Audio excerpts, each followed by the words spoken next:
Good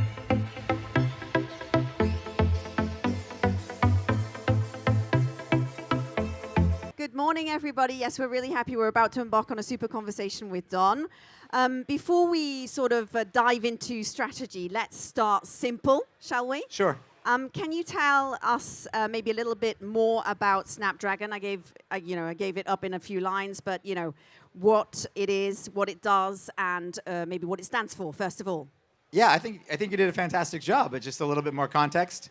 In its basic form, its most tangible form, it's a chip, but it's a little bit more than that. It's a chip plus software plus enablers that make kind of the magic happen inside of all of your devices that you use in your daily life, whether it's your phone, your glasses, your car, your watch, your PC. Without sort of Snapdragon inside, there wouldn't be a lot of magic going on and with your digital life and how you actually explore and exploit these devices. So it's truly where we bring things to life. Mm-hmm. And we've stepped out, as you said, with the brand and with our story to broad consumers around the world. And it's been a fun journey. And sports has been an amazing accelerator for telling that story and for not only building awareness, but building understanding and affinity for the brand and what we do every day. So I'm excited to talk about it. Well, we're very excited to hear you.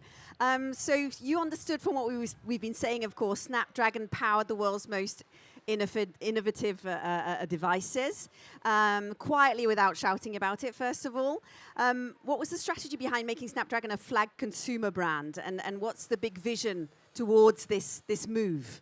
Well, I mean, for me and for the company, it's all about, if you can build brand value, right? Brand value drives business value. And so our goal was, and my CEO, my boss, Cristiano Amon's goal, it's mutual, was to build Snapdragon into a global consumer brand that is rooted in culture. If we do that, it will benefit the business in the way that people feel about what we do and the technology that we enable at Qualcomm and how we can help our customers better tell their story. We have an amazing group of partners across multiple device categories that we get to work with every day, from brands from Samsung to BMW to Louis Vuitton to et cetera. So get to work with some amazing brand partners. We bring them tech cred, right? And then on top of that, it helps us build value into our business model and keep our stakeholders happy from a margin perspective and a profitability perspective. So it is a testament to the old adage that brand value does build business value, and evidence of that is for the first time ever this year when the Brand Z Top Global 100 list came out from Kantar, Snapdragon showed up for the first time. Wonderful. But not only in the top 100, but at number 38. Wow. So top 40 brands in the world. So it's just a testament to all the work we've been doing and all the brand and awareness, affinity, and relevance that we've been building. Okay. How do you go about making sure your brand stays emotionally connected and not just technically impressive? So how do you go about that? Yeah, I mean, that was a little bit difficult at first because I work for a company that has a bunch of engineers. Yeah. And when you work for a tech brand, oftentimes people want to talk about features and technology. But really what gets people excited and turns people on is experiences and how what they do with their devices affects them emotionally, how they capture moments, how they create content and deliver that to their family, their friends, or their audiences. And so it really comes down to experiences. So when we connect experiences to what Snapdragon does, that's where the magic happens and we unlock this value and we can create relevance with our audience. Because it's making your photos amazing. It's making your videos better, right? It's making your music sound better. It's making you be able to experience your favorite team, your favorite player, whether it's watching them on your phone or watching them on a PC or experience a fan experience in stadium. Snapdragon is making that better. It's bringing that to life in a more compelling way for you. And so really touching and tying what we do to people's experiences was the key to unlocking relevance and attachment to the brand versus, hey, we just have super great performance, and we have high speed, and we have great battery life, and all those great, sort of features. We had to translate that into benefits for people, and we did that through passion and experiences. Okay, passion and experiences. Let's touch a little bit on, about Qualcomm going big on the sports side of things right now, from stadiums to teams to athletes, of course. Sure. Why is sports so relevant for you guys? Well, I mentioned passion, Yeah. and one of the things that we found that has been really productive for us is to connect with people's passions. So if you look at what people are passionate about, they're passionate about art, whether that's photography, videography, creation. They're passionate about sport, whether it's a player or a team that they love across various sports. They're passionate about music. So it's really connecting with those passion points and then leaning in with the most relevant teams, players, or other brands to then attach with your audience and build that affinity. So sport has been one of the leaders for us from a passion point connection perspective, and we're super happy with all of the partnerships that we have and what they've been delivering so far. Let's talk about those partnerships then and get into a bit of detail. Sure. The Snapdragon Manchester United front of shirt partnership, I believe, was made. The deal was made on the beach here, on the RTL beach, I should say that, which is really quite impressive. Tell us about that, because it's been extended, the deal as well, until 2029, correct? Yes, we actually launched here last year in Cannes at RTL Beach, and we kicked off with our launch film with Eric Cantona, and that was spectacular, and the ROI on our front of shirt launch with Manchester United has exceeded my wildest expectations. I think one of the main reasons we've shown up, on lists like Brand Z is because of the work we put in and because of our front of shirt partnership with Man United, affecting and impacting 1.1 billion fans all around the world. So that's been amazing. And yes, we did it here first, and that has gone so swimmingly well. And we saw the metrics and the KPIs over deliver at such a great rate. I always had the option to extend, so I had a kind of 3+2 deal with the club. And I felt it was time to leverage that extension to even create more value for the brand. So I went into negotiations with the club and offered to accelerate the extension in return for a broader partnership that included more product categories, because we really wanted to lean in more. And it turned out to be a win-win for the club and for us. So we're super excited about it. Wonderful. You're also involved with the Mercedes AMG F1 team. We are. The real title is very, very long, so I wasn't going to sort of like jump into that, but that's the idea. A sport that's obviously about performance, precision, storytelling. There's great opportunity for you guys there as well. What kind of makes that deal very different to the Man United deal? Well, Man United really brings a scale. Right? They're such a beloved sports franchise, arguably the biggest sports brand in the world by fandom and by reach. And so they really brought a scale in the world's biggest sport, which is football. And then F1 is just this amazing sport that historically has been so rooted in culture in Europe and other places around the world, and now fast growing in the US. And so we thought we saw an opportunity to marry that with our explosive growth in automotive. So our automotive business is now, we have a $45 billion pipeline in automotive. We work with every car brand on planet Earth that you can mention. And Snapdragon is that thing inside of your car that's making your screens now come to life. It's making your car more safe, and driving assistance, driving assistance, as well as connectivity. So, again, delivering a new amazing experience that's really turning the car into like a computer on wheels. So we wanted to attach that Formula One to our growth in automotive. Yeah, makes sense for you guys. It makes sense. It makes sense for us. And Mercedes is a huge customer of ours on the car side, the vehicle side. So joining forces with Toto and team, and then brand values matter, right? So brand value alignment with the team is so spot on. Mercedes is such a premium brand. The team is so classy, and Snapdragon being also a premium brand. We saw brand alignment from the get-go with the team, and we've been super happy with that collaboration. And shout out to George Russell, who won in Montreal this week. Very proud of that. And Kimi Antonelli, who came in third and got his first podium as an 18-year-old in Formula One. So super happy about the recent success of the team and how that reflects positively, obviously, on us. And I'm actually going to be speaking with George this week here in Cannes. And so he's going to be a happy camper coming into Cannes. So I'm looking forward to that. But it's been also a rich partnership, but we leverage it in different ways. Yeah. Man United, we've done so much amazing work.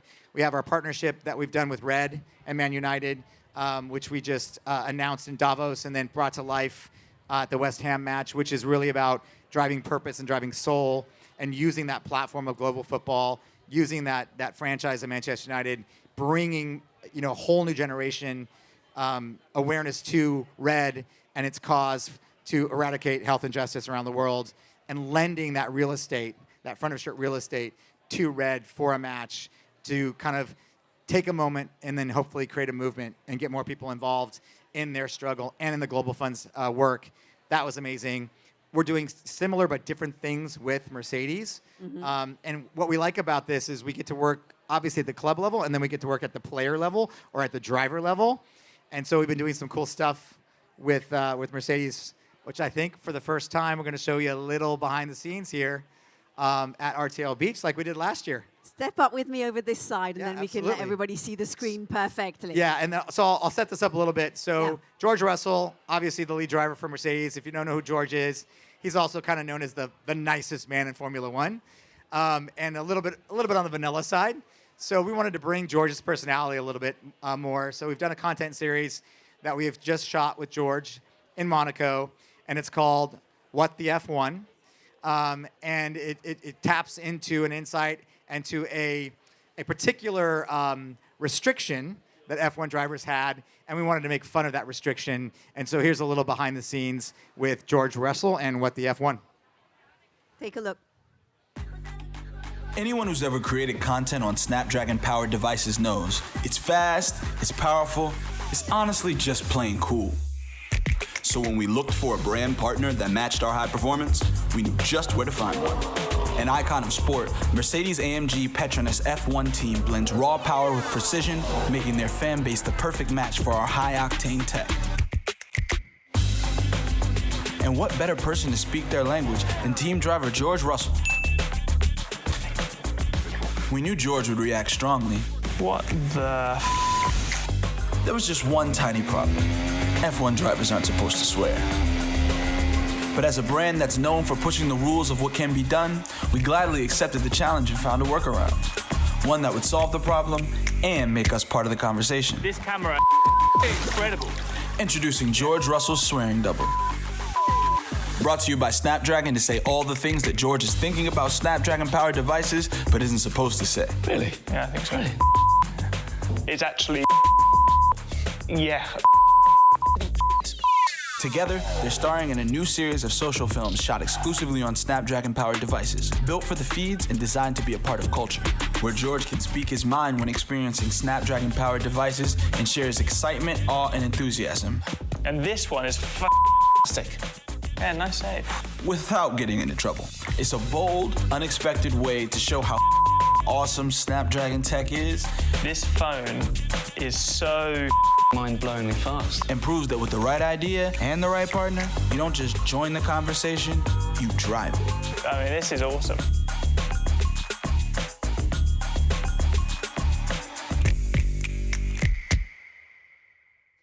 Well done.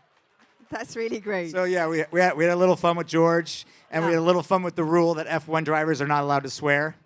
But swearing sometimes is what you need to do to explain how you feel about something. So it was super fun to film with George, and he was such a trooper. And the series launches here in a couple weeks on social. Just super excited about it. How many episodes are there?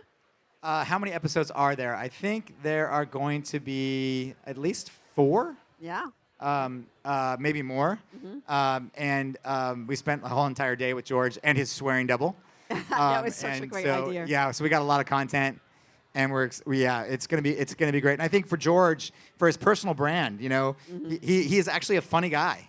and he's actually lighthearted. Yeah. And it doesn't come through a lot with the way sort of races frame you up, and when he's on TV on race day or race weekend. But he's a very nice, funny, lighthearted guy, and so we wanted to bring that out a little bit and kind of help him build his personal brand as a driver and as a person. So we were happy to do it. Okay, so this is a great format. We're really, really excited to discover it soon. Coming soon, guys. So keep looking out for that. Coming soon. Let's talk about the tech side a little bit more. AI is obviously reshaping everything, and Snapdragon is literally right at the heart of all of that. Sure. What are the consumers' expectations today, and how is that shaping what you're doing at Snapdragon? Well, the good news is I think we've moved from sort of promise and sort of fear of AI to practicality. It's starting to manifest itself in tools that we use, whether it's on our devices or at work, on our PCs, et cetera. And people are starting to figure out the practicality or the usefulness of it. AGI or agentic AI obviously is going to make AI even more useful and more anticipatory, more suggestive, which then makes it better. And so what we've been doing is we've been making sure that whatever AI assistant that is going to introduce itself into your life, and whatever you're going to do with that assistant and how you're going to use and leverage that throughout your day, whether it's for work or for personal use, that it works amazingly well, that it's secure, that you are in control, it's not in control, and that you decide where your data goes, and who has access to it and what has access to it. And so the good news is we have the power and the capabilities on our platforms to do that. And so having that AI on device or within your sort of realm, I call it your little private cloud, is something that Snapdragon offers. And I think that's going to be really important to individual users as they start to learn how to use AI to offer them true assistance throughout their day. So excited about where it's headed. I think the killer use cases are still to come, but these things take time. When 4G phones launched, about over 10 years ago, more than that, no one ever thought things like Uber would exist, right, or DoorDash, or anything like that. And that introduction of that technology inflection point really led to the development of the shared economy. So we're expecting the same thing to happen with AI. It will take time, but we're excited about what's going to happen and where we're starting. Fantastic. There's a lot of brands, maybe people listening in the audience today saying, I would dream of making that cultural breakthrough. I mean, what you have achieved is really quite spectacular. What are the key lessons that you have learned along this journey and that you may like to share with people listening to us today, Don? Yeah, I mean, I think to be truly successful in your, call it brand building sort of journey, you have to go beyond awareness. You have to build sort of affinity, understandability, attachment, and ultimately loyalty, which is hard to do these days, especially with younger generations who are less brand loyal and more open to trying different things and don't get stuck. So how you do that is really important. That you look at that with regards to partnerships, how you enter the market when you're storytelling or story showing, and drive true integration of what your product or what your value proposition is into your partnerships or into your storytelling. I think there's a lot of logo slapping that goes on in marketing, and I've never had the budgets to be able to do that, so everything has to work really hard for me. But I think driving true integration and showing the value of what your brand delivers to the world, and then on top of that, also show your audience that your brand stands for more than just the value proposition selfishly that your company delivers, but also that it can do a lot of good. A la the Red partnership that we worked on with Manchester United, and we have a new partnership again we're announcing here in a few hours with an amazing organization, and so we're excited about pushing that soul piece of the brand ethos even further. So I would say to brand builders, like, just authenticity, relevance, and pushing an integration so that you're just not like scratching the surface would be my advice. Keeping as close to your values as possible is what I understand from what you're saying. Absolutely. You've got to keep true to your values. Don't try to do something that you're really not meant to do. Yeah. I mean, I have a wide berth because our technology is so pervasive. But if I tried to do something that just felt, icky, for lack of a better word, people would call me out, right? They would call the brand out, and that's not really what we want to accomplish. We've built this amazing community of Snapdragon insiders. We're approaching 20 million around the world, and these are fans of our brand and our technology, and it's really been incredible because you can't go into a store and buy a Snapdragon, right? So that's my biggest challenge. But to build affinity for a brand that's not that tangible, it's been pretty incredible. And we have some passionate fans that just love talking about our tech, and they will defend us, out there in the digital world. And find your ambassadors then? Is that they are. They're ambassadors. They're advocates. Yeah. They're like an army of advocates. So it's been amazing. And so building community, I think, was a really important aspect. We didn't know if it would work. We just gave it a try. So that's another part of the marketing mix. I think if people haven't thought of maybe we could build community around our brand, I would just say give it a try. Wonderful. A quick word on you, Don. And I don't know if everybody knows you, but I just want you guys to know. I was doing a bit of research on you, sir. Uh-oh. And you're in the Forbes top 50 most influential CMOs. And I was going into detail there and thinking, wow, okay, so if I had a question, what kind of question would I ask you, knowing that you are, in that Forbes top 50 list? And I think maybe the best question for our audience would be, what's your vision of a CMO's role today? I mean, how do you make the most out of your role in 2025? Oh, wow. First of all, it's been an honor to be on the Forbes list for the last 3 years. And, I think it's one of those, some of these lists come and go, and some of them are kind of pay to play. But the Forbes algorithm is truly, sort of objective and non-biased. And so to make the list is truly an honor. And I've been so grateful for that. And it speaks to my team's work and just the collective work that we do from a marketing perspective. Wow, from a CMO's perspective, I mean, the good news is I'm in my 4th year as a CMO of Qualcomm, so I made it over the hump of the average CMO tenure, which is good news. I think I'm heading in the right direction, and I think CMOs get a bad rap, from that perspective. But I would just say, be in your business. You have to be in your business. You have to understand your product. You have to understand how your company makes money and delivers shareholder value. And you have to be okay with that. Like, you have to embrace it. You have to own it. And if you can wake up every day feeling excited about what you do every day in your role as like the chief storyteller of your brand or your company, then I think it's a good recipe for success. I think where it falls apart is if there's a disconnect somewhere, in that circle, then it tends to end poorly, I think. Because if you can't feel good about the product that you market or the job that you have to do, you're not going to put your passion, your energy, and your personal authenticity into that. And it will show, right? And then things start to go kind of in a bad direction. And then, if you get bored, move on, right? I get up every day just thanking the stars that I have the job that I do, and it's never a dull moment. Things are always changing in technology, so I enjoy being a tech CMO, and I don't know if I could be in any other sort of category, but it's been a lot of fun, and you have to stand on the shoulders of your team because they're the ones that do the hard work.